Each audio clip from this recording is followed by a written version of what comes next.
Un écran cassé? Une batterie à changer? Omerphone Reparts a la solution. À Saint-Dizier et Bar-le-Duc, l'équipe vous accueille pour vos réparations et vos achats d'accessoires. Toujours en moins d'1 heure et garantie 6 mois. Rendez-vous du mardi au samedi à Bar-le-Duc et Saint-Dizier. Emmanuel Macron durcit le ton concernant la vaccination. Vitry-le-François à l'heure des vacances d'été. La fête de la boisson s'est tenue ce dimanche à Montier-en-Der.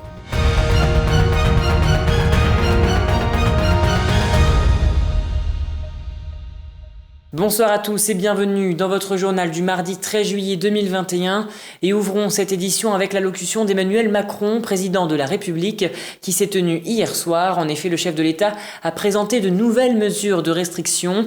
Il ne s'agit pas de couvre-feu ni de confinement, mais bel et bien de vaccination. Le pass sanitaire a été étendu dans de nombreux domaines. Plus d'explications dans ce reportage réalisé avec Laura Boinet et Alison Godefroy.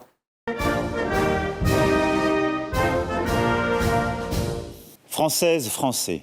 Ce lundi soir, à 20h, Emmanuel Macron, le président de la République, a pris une nouvelle fois la parole pour s'adresser aux Français.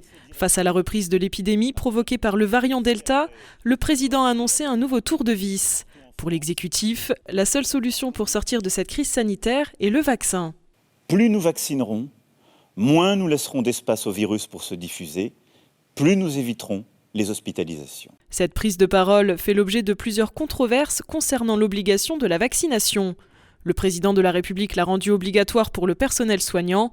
Emmanuel Macron a également imposé le pass sanitaire ou un test PCR négatif dans les lieux de loisirs et de culture dès le 21 juillet, ce qui suscite de vives réactions. Donc je pense que qu'il faut se faire vacciner pour sortir de la crise.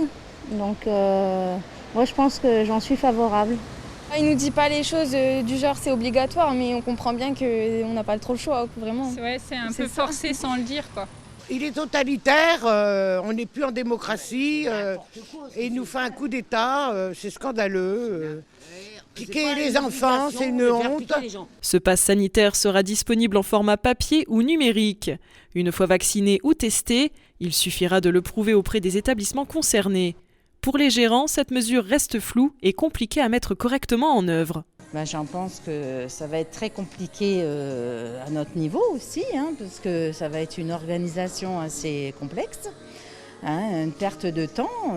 Comment allons-nous gérer ce QR code systématiquement à chaque personne qui vont vouloir venir manger? On sait que le commerce n'est pas facile en ce moment, donc en plus si les gens ne se font pas vacciner et s'ils ne peuvent plus rentrer dans les magasins, ça va être encore plus compliqué pour nous. Ceux qui ne veulent pas, c'est ceux qui sont en marge de la société et puis qui veulent peut-être faire un peu ce qu'ils veulent. Donc malheureusement, à un moment donné, il faut un peu s'appliquer au règlement puis et se faire vacciner, quoi. Donc on va demander aux clients de présenter un justificatif comme quoi ils se sont bien fait vacciner, quoi. En plus d'étendre la vaccination, Emmanuel Macron est revenu sur les tests PCR qui, dès l'automne, ne seront plus remboursés. L'objectif principal pour l'exécutif est d'obtenir 90% de la population vaccinée afin d'éviter une 4e vague. Ce mardi, le maire de Saint-Dizier, Quentin Brière, a reçu la presse pour faire un petit bilan sur son année de mandat. Élu en juillet 2020, cela fait désormais 1 an qu'il a pris les rênes de la mairie de Saint-Dizier, mais également de l'agglomération Saint-Dizier-des-Réblaises en devenant président. Malgré une année difficile marquée par la crise sanitaire, le maire est tout de même satisfait de sa première année de son mandat. Écoutez. C'était une année de défis, d'abord parce qu'il a fallu gérer le Covid et qu'au fond ça demande énormément de temps, énormément d'énergie, mais en même temps on aurait pu sûrement faire mieux, mais on a fait quand même beaucoup de choses, le Vaccibus, le vaccinodrome, la beauté sauvera le monde qui faisait partie de ça aussi, pour se donner un peu de baume au cœur, le marché de Noël qu'on a fait quand même, cette master terrasse là, l'Aristide, une terrasse géante qu'on a faite malgré le Covid pour se donner aussi du baume au cœur, tout ça c'est super. Et puis c'est aussi une année de fondation parce qu'on a posé des gros projets qui sont importants pour nous, notamment les projets liés au cœur de ville, les projets liés aussi à la participation citoyenne. Moi aussi, le fait d'être un maire qui se veut vraiment le plus accessible possible, et j'aime bien le redire à tout le monde, le mardi matin sur rendez-vous, venez me rencontrer, n'hésitez pas. Et puis je reprendrai les visites de quartier parce que c'est important. Mais j'ai un regret, c'est que le Covid m'ait empêché de rencontrer autant que je l'aurais voulu les bragards. C'est ça qu'un maire veut, c'est être à fond avec tout le monde. Et donc, vivement que tout ça reprenne. Et il reste 5 ans, donc on aura le temps de s'embrasser et de se serrer la main. Ça va venir, mais voilà, c'est un vrai bonheur d'être maire, c'est incroyable et je suis tellement fier de la ville qu'on a. Et il en a également profité pour faire un point sur l'opération Révéler Saint-Dizier qui a débuté le 3 juillet dernier et qui est d'ailleurs un des objectifs principaux de son mandat, redynamiser la ville en lui donnant de l'importance. On l'écoute. Les Saint-Dizier, on est très satisfait parce qu'il y a eu beaucoup de monde qui est venu, qui a participé, qui est venu donner ses idées. Alors on n'a pas encore tout rassemblé, mais c'est surprenant. Il y a des choses très sympas qui ont été proposées par les Bragards. Et puis il y a l'enquête en ligne là qui démarre bien. Mais vraiment, il faut que les Bragards et les habitants autour répondez plus. Enfin, je vous y invite très franchement, quoi. Allez sur l'enquête sur le site pour regarder. À la rentrée, 36 heures pour les porteurs de projets, pour les aider à trouver un modèle économique qui fonctionne. Voilà, s'il y en a un qui se dit tiens, je veux ouvrir quelque chose dans tel lieu ou que sais-je, il faut qu'ils viennent nous voir. Il y a déjà des porteurs de projets qui se mobilisent, donc les laissez pas passer devant vous. Dépêchez-vous, venez en contactant la mairie. Et passons à présent au chiffre du jour qui est de 2 974 260. C'est le nombre de personnes ayant reçu au moins une dose de vaccin dans la région Grand Est, soit 54,0% de la population. Depuis ce samedi et ce jusqu'au 15 août, la place d'Armes à Vitry-le-François se transforme en une véritable plage. L'objectif est de divertir tous ceux qui ne peuvent pas partir en vacances cet été. Un sujet de Julien Voirin. Les palmiers sont de sortie sur la place d'Armes de Vitry-le-François. La cité vitriate passe en mode été. Depuis samedi 14h, des stands de toutes les sortes ont vu le jour. Ces infrastructures permettent à ceux qui ne vont pas en vacances de se divertir et de s'évader sous les palmiers avec les pieds dans le sable. Vitry-Plage est attendue par un nombre important d'habitants du territoire. On le sait que les Vitriats vont se déplacer. Cette place, elle est demandée chaque année.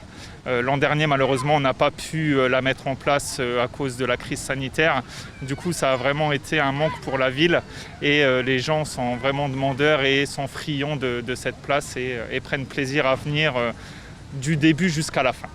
Les élus de la ville sont satisfaits de voir le renouvellement de l'opération, malgré le contexte sanitaire. La place, elle vit, elle a été ouverte et à peine a-t-elle été ouverte qu'elle est envahie par la jeunesse. Ce qui montre bien que ça répond à un besoin. Et puis c'est une belle place, c'est magnifique.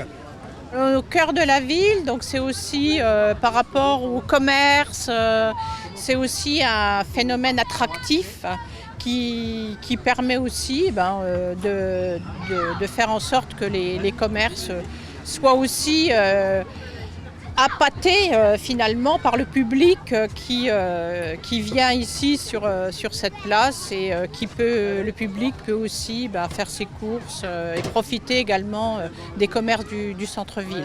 Différents espaces sont donc mis à disposition pour les petits et les grands afin de passer le meilleur après-midi possible. Château gonflable, livres, transat, baby-foot ou encore accrobranche, il y en a pour tous les goûts. Les Vitriats et les touristes sont nombreux à s'être pressés pour l'ouverture. J'ai vu des photos sur le site de la ville, ça m'avait l'air bien sympathique parce que moi je suis de Châlons à la base.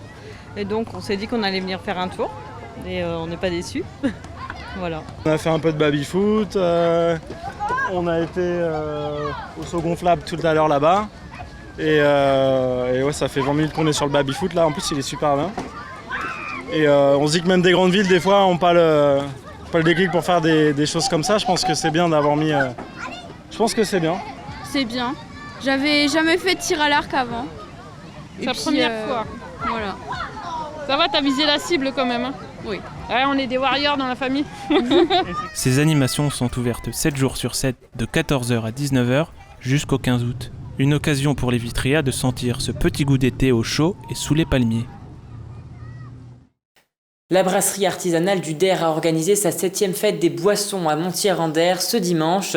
Concerts, exposants locaux et visites étaient au programme. Retour en images de cette journée dans ce reportage de Laura Boinet. Une journée bien arrosée s'est déroulée ce dimanche à la brasserie artisanale du Der. Celle-ci organisait cette année sa 7e fête des boissons, un événement déjà bien connu et apprécié. Souvent à cette période dans notre région agricole, on voit beaucoup de fêtes des moissons. Nous, on a voulu faire une fête des boissons, donc on s'est concentré essentiellement sur des produits à consommer liquides. On avait beaucoup d'envie, beaucoup de demandes aussi de la part de nos clients de réorganiser cette fête que tout le monde connaît maintenant à Montier. Ça nous apporte déjà nous faire du bien de revoir les gens suite à une période dure comme on vient de vivre.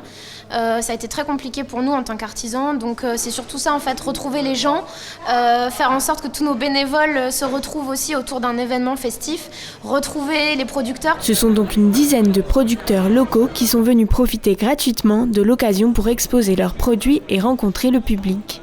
De se faire connaître, de se faire revoir en fait, parce qu'avec le Covid, c'est vrai que tout le monde était un peu chez soi, quoi, voilà.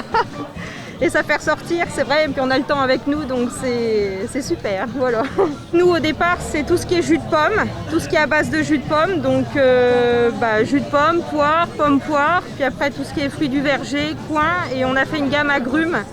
C'était important pour nous de ressortir déjà, parce que ça fait quelques temps qu'on n'est pas sorti, de montrer aux gens qu'on est toujours là et effectivement promouvoir notre activité et le savoir-faire local et pour les locaux et pour les visiteurs. Quelques touristes, mais surtout des habitants des environs, étaient au rendez-vous pour cette journée au programme bien rempli. De 10h à 19h se sont succédés des visites de la brasserie avec des explications sur la fabrication de la bière. Un food truck était également présent et bien évidemment de la boisson à foison, de quoi attirer les visiteurs. J'ai vu les pancartes et puis c'est bien un petit peu de voir ce qui se passe dans le coin et puis voir tout ce qui est artisanal.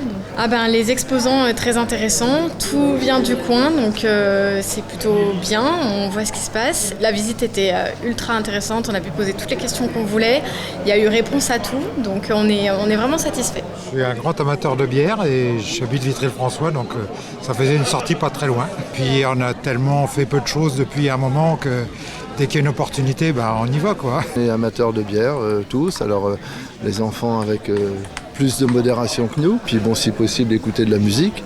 J'espère que ça va rejouer. Le groupe de musique rock latino, Ceux de la Mouffe, a en effet enchanté le public à en faire tomber non pas la pluie, mais la bière. Et voilà, c'est la fin de cette édition. Merci à tous de l'avoir suivi. Dans un instant, vos prévisions météo de demain présentées par Alison Godefroy. Très belle soirée à vous. Toute l'actualité qui vous concerne, à voir et ou à revoir, dès maintenant sur puissancetélévision.fr et sur notre application mobile.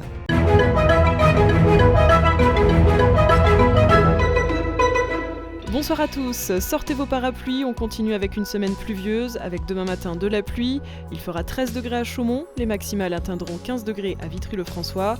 Pour l'après-midi, aucune évolution, il fera 19 degrés à Saint-Dizier. Demain, nous fêterons les Donald, très belle soirée avec Puissance Télévision.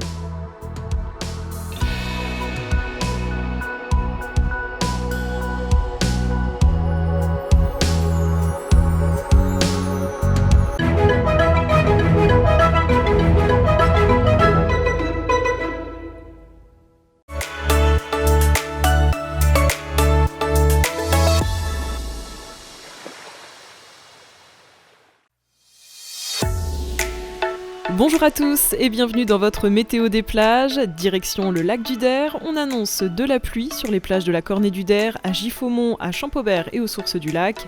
Les maximales atteindront 17 degrés sur le lac. La température de l'eau, quant à elle, ne dépassera pas les 10 degrés. Enfin, le vent ne soufflera pas à plus de 18 km/h.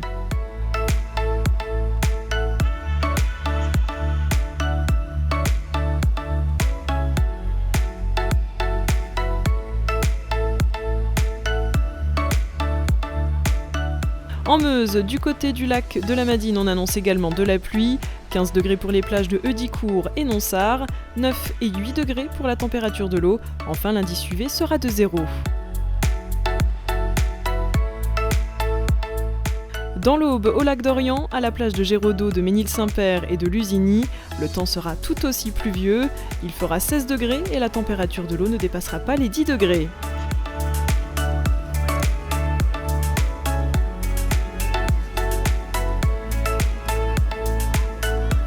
On termine ce bulletin météo avec le lac d'Amance et la plage de Dienville. Au programme de la pluie, il fera 16 degrés et l'eau sera à 10 degrés. C'est la fin de cette météo des plages, on se retrouve demain.